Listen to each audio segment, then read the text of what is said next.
I've been a senior business analyst for the last 7-8 years, and I wanted an endorsement of my skills and qualifications. So I was looking for certifications, and PMI-PBA was a new certification in the field and another major certification that was undergoing a change. So I chose PMI-PBA. Oh, I felt very happy. It was a sense of achievement, and especially knowing that I was one of the first in New Zealand to achieve the certification. So when I decided that I had to go for this certification, I made a 12-week study plan, and there's where iZenBridge course came in, because you need 35 contact hours.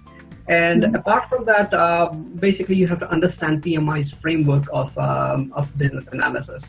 And iZenBridge videos and chapter and quizzes and the simulation exams, they were great to make understand and confirm your understanding of the basics of business analysis. And the final week of my 12-week plan was to prepare myself for the long 4-hour 200-question exam, because if you have not taken such an exam recently, you have to build your endurance, because sitting for 4 hours doing 200 situation-based questions, it can be tough.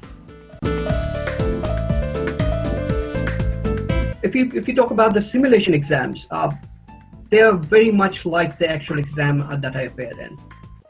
Taking the weightage of different domains, it is as per PMI's prescribed percentage of questions from the domains. There are 2 big domains where you have to concentrate a lot, but I'd say this is very, very close to the real exam.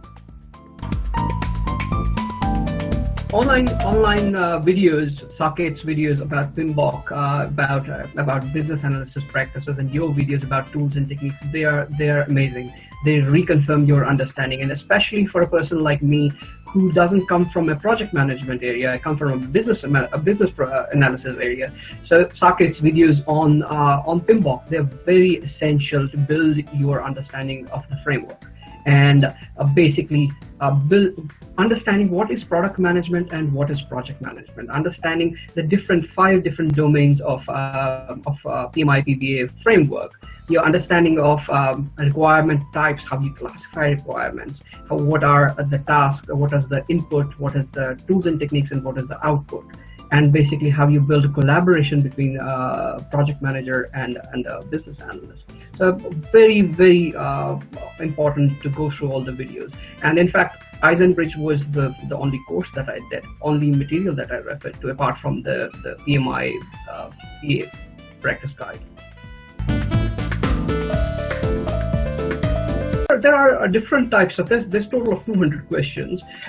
You get very less question, which is a direct question about a definition or what is this, and you get a lot of questions about something called a list of lists, or some questions about giving you a situation and what would you do first if you were there, if this was the situation. And then most of the questions are basically a situation, and you are given 4 choices. You have to apply your framework and your understanding of the tools and techniques to come to the right answer.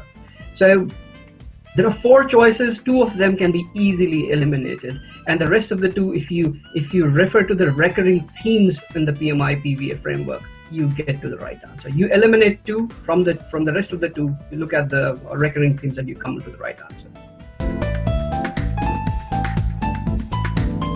What I found as one topic that I found which is repeating every time, which is about requirement traceability metrics. There's a lot of questions about requirement traceability metrics.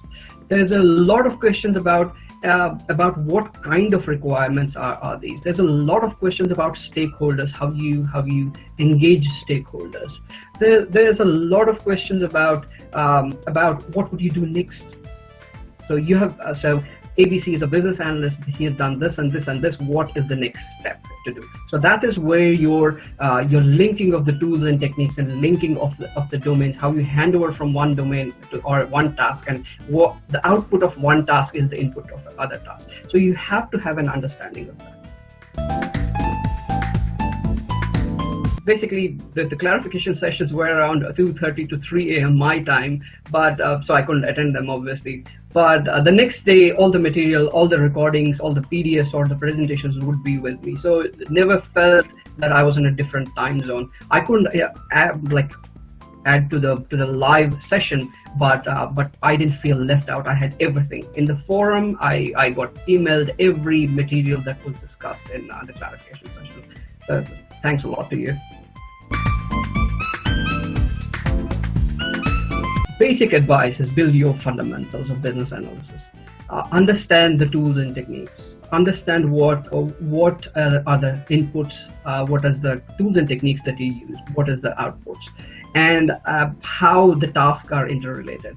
One word of advice for anyone is understand the PMBOK. If you've not been in the project management field, you have to understand it. You don't have to have that much of understanding like a project manager does, but you have to at least follow the framework. There will be questions on that. And when you are doing simulation exams or chapter end exams, review your wrong answers, review the explanations, and check the videos again to clarify what your understanding is. And not only the wrong ones, even check the right answers and see the explanation, because that will confirm your understanding. And finally, as I said earlier, build your endurance about 200 questions, 4 hours long exam.